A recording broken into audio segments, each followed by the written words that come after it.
AP ప్రభుత్వం హామీల అమలు దిశగా అడుగులు వేస్తోంది. వరుస నిర్ణయాలు తీసుకుంటోంది. ఎన్నికల ముందు హామీ ఇచ్చిన సూపర్ 6 హామీల అమలుకు సంబంధించి అధికారులు కసరత్తు చేస్తున్నారు. అందులో భాగంగా ఇప్పటికే 4,000కు పెన్షన్లు పెంచి అమలు చేస్తున్నారు. తల్లికి వందనం అమలు మార్గదర్శకాలను విడుదల చేసింది. ఇక మహిళల ఉచిత బస్సు ప్రయాణం అమలు కోసం దాదాపు ముహూర్తం ఖరారయ్యింది. ఏపీలో అధికారంలోకి వస్తే అమలు చేస్తామంటూ సూపర్ 6 పథకాలను చంద్రబాబు ప్రకటించారు. అందులో కీలకమైన మహిళలకు ఉచిత బస్సు ప్రయాణం అమలు దిశగా కసరత్తు కొనసాగుతోంది. ఇప్పటికే ప్రభుత్వం ఆర్టీసీ అధికారుల నుంచి కర్ణాటక, తెలంగాణలో ఈ పథకం అమలు తీరుపైన నివేదికలు కోరారు.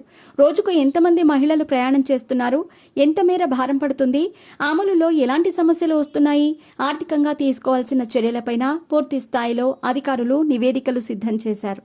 మహిళలకు ఏ కేటగిరీ బస్సుల్లో ఈ అవకాశం కల్పించాలనే దానిపైన అధికారులు తుది కసరత్తు చేస్తున్నారు.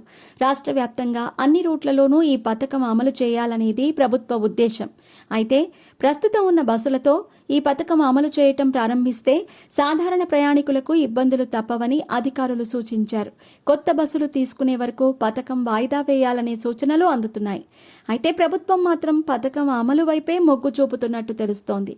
అన్ని అనుకూలిస్తే ఆగస్టు 15న ముఖ్యమంత్రి చంద్రబాబు విశాఖలో ఈ పథకం ప్రారంభించేలా సూత్రప్రాయంగా నిర్ణయం తీసుకున్నారు. ఇదే రోజున అన్నా క్యాంటీన్లను ప్రారంభించాలని ఇప్పటికే ప్రభుత్వం నిర్ణయించింది. దీంతో ఈ పథకం నిర్వహణ ద్వారా పడే భారంపైన అధికారులు తుది నివేదిక సిద్ధం చేస్తున్నారు.